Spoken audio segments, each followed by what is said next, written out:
Hi friends, ಈಗ ನಿಮ್ಮ ಹತ್ರ ಡೇಟು ಮತ್ತು ಟೈಮು ಎರಡು ಕಂಬೈನ್ ಆಗಿದ್ದಾಗ ಡೇಟ್ ಹೆಂಗೆ ಸಪ್ರೇಟ್ ಮಾಡೋದು, ಟೈಮ್ ಯಾವ ಥರ ಸಪ್ರೇಟ್ ಮಾಡೋದು ಅಂತ ತಿಳ್ಕೊಳ್ಳೋಣ ಬನ್ನಿ. ಸೊ ಇಲ್ಲಿ ನೋಡಿ, ಡೇಟು ಮತ್ತು ಟೈಮ್ ಎರಡು ಕಂಬೈನ್ ಆಗಿದೆ. ಸೊ ಇವಾಗ ಇದನ್ನು ನೀವು ಡೇಟ್ ಸಪ್ರೇಟ್ ಮಾಡಬೇಕು, ಟೈಮ್ ಸಪ್ರೇಟ್ ಮಾಡಬೇಕು. ಸೊ ಅದಕ್ಕೆ ನಾವು ಡೇಟಲ್ಲಿ ನಿಮಗೆ ಇಂಟ್ ಅಂತ ಒಂದು ಫಂಕ್ಷನ್ ಇದೆ. ಸೊ ಇಂಟ್ ಫಂಕ್ಷನ್ನ ಯೂಸ್ ಮಾಡಿ ನೀವು ರೇಂಜನ್ನು ಸೆಲೆಕ್ಟ್ ಮಾಡಿದ್ರೆ, ನಂಬರ್ನ ಸೆಲೆಕ್ಟ್ ಮಾಡಿದ್ರೆ ಅದು ನಿಮಗೆ ಓನ್ಲಿ ಡೇಟ್ ಮಾತ್ರ ಕೊಡುತ್ತೆ. ಓಕೆ, ಸೊ ಇವಾಗ ಟೈಮ್ ವ್ಯಾಲ್ಯೂನ ನೀವು ಫೈಂಡ್ ಮಾಡಬೇಕಂತಂದರೆ, ಸೊ ಟೈಮ್ ಫಂಕ್ಷನ್ ಇದೆ. ಟೈಮ್ ಅದರಲ್ಲಿ ಇವಾಗ ನೀವು ಅವರ್ ತಗೊಳ್ಳಿ, ಅವರ್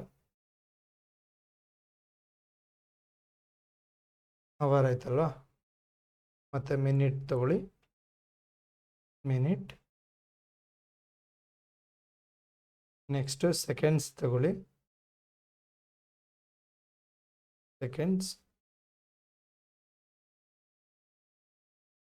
ಸೊ ಈ ರೀತಿಯಾಗಿ ನೀವು ಡೇಟು ಮತ್ತು ಟೈಮ್ ಎರಡನ್ನೂ ಸಪ್ರೇಟ್ ಮಾಡ್ಬೋದು.